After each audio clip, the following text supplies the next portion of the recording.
नमस्कार, आदाब, सत श्री अकाल. Welcome to my channel. My name is Sneha and heartiest welcome to my channel. So today we'll be talking about slump era and मैंने आज चश्मा पहना है. Not because I can't see you but because मुझे ऐसा लगा कि चश्मा पहनूँ आज. I don't know why. So yeah. So वो important बात नहीं है. What important here is what is slump era. सो आधे लोग मुझे पता है कि पिक्चर देख के आए हैं क्योंकि उनके लाइफ में भी ऐसे हेक्टिक चल रही है या उनके लाइफ फ्रस्ट्रेटेड चल रही है और इसी वजह से they are here. Welcome to my channel. और आज हम जड़ से उखाड़ेंगे the problem called slump era. So जिन लोगों को स्लम्प एरा नहीं पता है या ऐसे ही टाइम पास के लिए आए हैं, let me tell you what is slump era. Slump era is basically that era where you are stuck. I mean it is like you are in constant loop of routine और constant loop of shit. आपको पता है कि आपकी habits गलत है, आपको पता है कि आप गलत रास्ते पे जा रहे हो, फिर भी बार बार आप वही दोहराते हो या वही रास्ते पे चलते हो और आपको फ्रस्ट्रेटेड फील होता है, आपको एंग्री फील होता है, आपको ऐसा वो फील होती है, वही होती है. बट आप उससे बाहर नहीं निकल पाते हो क्योंकि you don't have solution, you don't know how to get out of it. But here is your sis to take you out of this shit. So welcome. So stay tune. I mean तो basically slump era दूसरी भाषा में बताने जाऊँ तो एक frustration feel होना और आपको उस कंडीशन से बाहर निकलना है पर आपको सोल्यूशन ही नहीं मिल रहा है. मतलब you don't know how to get out of this. So उसके लिए हमें स्टेप्स के थ्रू जाना पड़ता है या आपको रूट कॉज निकालने पड़ते हैं और तभी आप उससे बाहर निकल पाते हो. तो पहली बात तो अगर आप स्लम्प एरा में स्टक हो तो इसका मतलब ये नहीं है कि आपकी ज़िंदगी उजाड़ गई है या you can not gate out of it. इसका मतलब ये है कि ये टेम्पररी इमोशंस है, आप कुछ फील कर रहे हो. इसका मतलब ये नहीं है कि आप अनमोटिवेटेड हो या आप अनकेपेबल हो. इसका मतलब ये है कि आप जस्ट फील कर रहे हो और एक फेज से जा रहे हो. आप इससे बाहर निकल सकते हो. That is simply what it means. तो first of all let me go through the root cause. So our step of getting out of this slump era is calm down. Calm down because it is not a big deal. It is just a small thing. ये just एक phase है, ये just एक step है और उसके लिए first of all you need to calm down. आपको उसे सेंटर नहीं बनाना है अपनी लाइफ का. वो जस्ट एक फेज़ है, ये कंसिडर करना है और मूव ऑन करना है लाइफ. ये एक नॉर्मल थिंग है. ओके, सो आपको खुद को यही बताना है कि okay these are some emotions, temporary emotions which I am feeling currently, which are negative and I feel frustrated about it. This is not a big deal and I am going to just get out of it. Like hype yourself. Okay. और दूसरी बात ये है कि you need to be gentle on your self. ऐसा नहीं है कि आप स्लम्प एरा में हो तो खुद को कोसो कि यू नो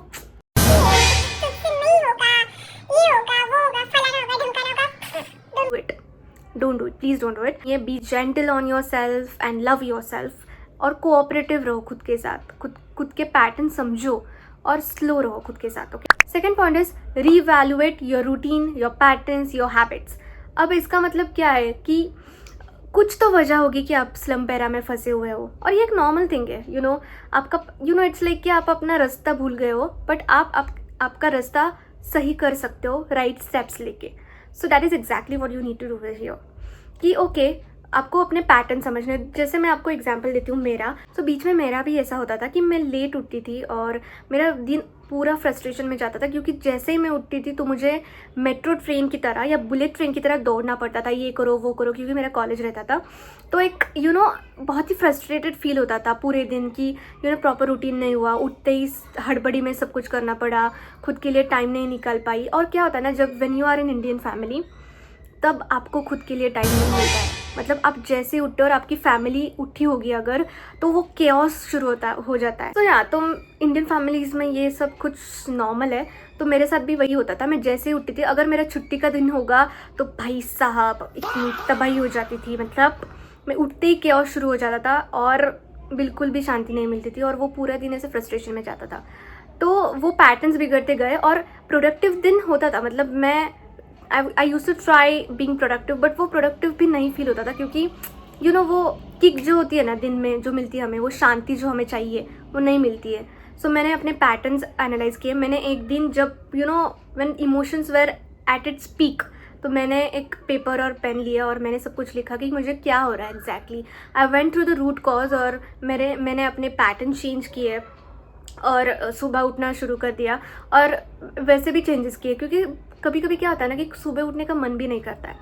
तो मैंने वो एनालाइज़ किया, मैं क्या कर सकती हूँ उसे चेंज करने के लिए, वो एनालाइज़ किया। और ये सब करते करते I was finally on my track again. So yeah, यही करना है कि आपको अपने पैटर्न्स एनालाइज करने हैं। मैं ऐसा नहीं कह रही हूँ कि आप हमेशा रूटीन्स के हिसाब से ही गलत हो सकते हो, अदर रीजंस भी हो सकते हैं, जैसे लेट्स से वर्क में हो रहा होगा या एक प्रोडक्टिविटी आपको फील नहीं हो रही होगी, तो उसे भी हम स्लम्प एरा कह सकते हैं। सो या, just analyse your routines, analyse your patterns. एक पेन और पेपर लो, उस पर लिखो कि क्या हो रहा है और उसके रूट कॉज तक जाओ कि क्या हो रहा है exactly. Okay, that is it. Third step है टेक एक्शंस। सो एक बार आपको रूट कॉज समझ में आ गया, उससे कैसे बाहर निकलना है या what steps you need to do वो समझ में आ गया, तो एक्चुअल स्टेप्स लो। ऐसा नहीं कि पेन और पेपर लेके you just have to write it up and you just have to look it every day. No, you have to take steps, क्योंकि इट इज़ लाइक कि आपके पास थाली है, उसमें खाना है और आपको कोई खिला भी रहा है, but chewing thing is something which you have to do. No one is going to ऐसे मुंह कोई दबाने नहीं वाला है, right? So that is exactly what I mean कि आपके पास सब कुछ है पर आपको एक्शन लेना भी एक इम्पॉर्टेंट स्टेप है और वो आपको करनी है। That is what you need to do. Fourth step है बी डिल्यूजनल। अब ये जो चीज़ है ना वो बहुत ही फैंटास्टिक है। मतलब ये एक ऐसी चीज़ है जो गर्ल्स स्पेशली उनको बहुत पसंद आएगी, क्योंकि being delusional is girls thing और I can say it is also boys thing, but they are like we are boys. So yeah, but being delusional, what I mean is start imagining what your higher self would do in this situation. आपकी future self क्या करेगी इस situation में। Let's say आप सुबह नहीं उठ पा रहे हो, तो what your future self would do, exact things you need to start implementing in your life. Positive रहना शुरू करो, आपका एनवायरनमेंट चेंज करो। Environment is such A important thing.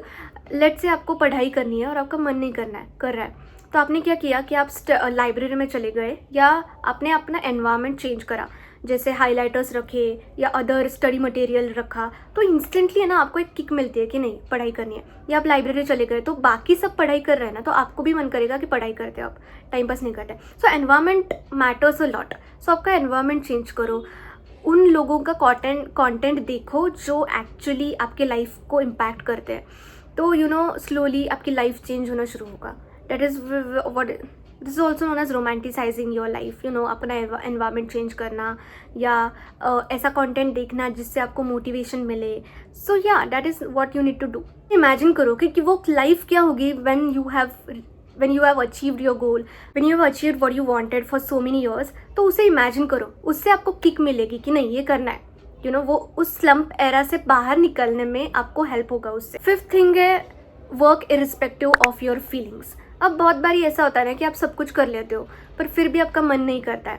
Let's say आपकी एनवायरनमेंट वगैरह नहीं होता है प्रॉपर आपके, और आप ट्राई करते हो बट वो हो नहीं पाता है, या आप सब कुछ कर लेते हो जो मैंने अभी चीज़ें बताई पर हो नहीं पाता है, तो उस वक्त क्या करना चाहिए कि start doing it irrespective of your feelings, irrespective of what you feel, because that is important. Understand what works for you.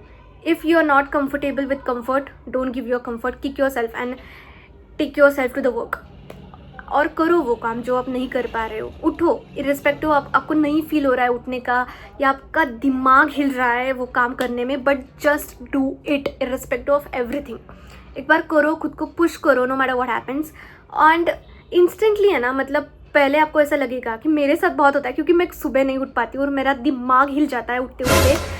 मेरा लिटरली मुझे ऐसा लगता है कि मैं ऐसे उठती हूँ, मतलब मैं सोई हुई हूँ और मुझे बिल्कुल भी मन नहीं कर रहा होता है उठने का, but still I have to get up, and once I get up it's done. मतलब मेरे लिए जो 4 चीज़ें मैंने बताई वो वर्क करती है। मेरे जिम आउटफिट्स और मेरा योगा मैट वो सब सामने रखती हूँ तो मुझे हेल्प होता है वो, और सोने से पहले मैं यूट्यूब देखती हूँ किसी का मॉर्निंग रूटीन वगैरह, तो वो हेल्प करता है मेरे लिए, और मैं अब खुद का ही देखती हूँ। But what I mean to say is कि करो इरिस्पेक्टिव। और कभी कभी ऐसा होता है कि ये सभी चीज़ें वर्क नहीं करती है पर मैं उठती हूँ क्योंकि उठना पड़ता है, बिकॉज मुझे पता है कि वो जो शुरुआती के कुछ मिनट्स है उसमें मुझे ऐसा लगेगा कि यार सोना है, नींद आ रही है वगैरह, but once I get up and I start exercising, फिर वो मेरा माइंड सेट चेंज होता है और मुझे पता है कि वंस आई डू इट मेरा पूरा दिन अच्छा जाने वाला है। I am going to be proud of myself, so irrespective of everything I get up and I do it. So जैसे मैंने पहले बताया था सेल्फ लव के वीडियो में कि कभी कभी you have to parent yourself, मतलब आपको पेरेंट बनना है खुद का। सो पेरेंट जैसे होता है ना कि उनका बच्चा रो रहा है, गिड़गिड़ा रहा है, बट फिर भी वो उसे ढकेल के उठाते, मार पीट करके, तो खुद को कभी कभी ऐसा करना पड़ता है, you know, for your goal. So yeah summary के तौर पे अगर मैं आपको बताऊँ स्लम्प एरा, तो पहले तो एक काम कीजिए, एक पेन और पेपर लीजिए और उस पर लिखिए कि आपको क्या फील हो रहा है और उसका रूट कॉज निकालिए कि मतलब क्या है। मतलब लेट्स से अब मैं मेरा एग्जांपल दे रही हूँ, अगर आपको पढ़ाई करनी है बट आपका मन नहीं कर रहा है तो ऐसा क्यों हो रहा है, तो आपका एनवायरनमेंट चेंज करो, आपके दोस्तों के साथ पढ़ाई करो या कुछ तो चेंज करो, यू नो, या यूट्यूब चैनल देखो। You know many times it is like हम दूसरों को देखकर ज़्यादा इंस्पायर होते हैं और बी डिल्यूजनल। सोचो कि आपका फ्यूचर सेल्फ क्या करेगा, you know, how that person will react to the situation. और आपका एनवायरनमेंट चेंज करो, आपके दोस्त चेंज करो, या start imagining that once you achieve this what you will feel like, you know. और अगर ये सब नहीं वर्क कर रहा है आपके लिए तो खुद को किक करो।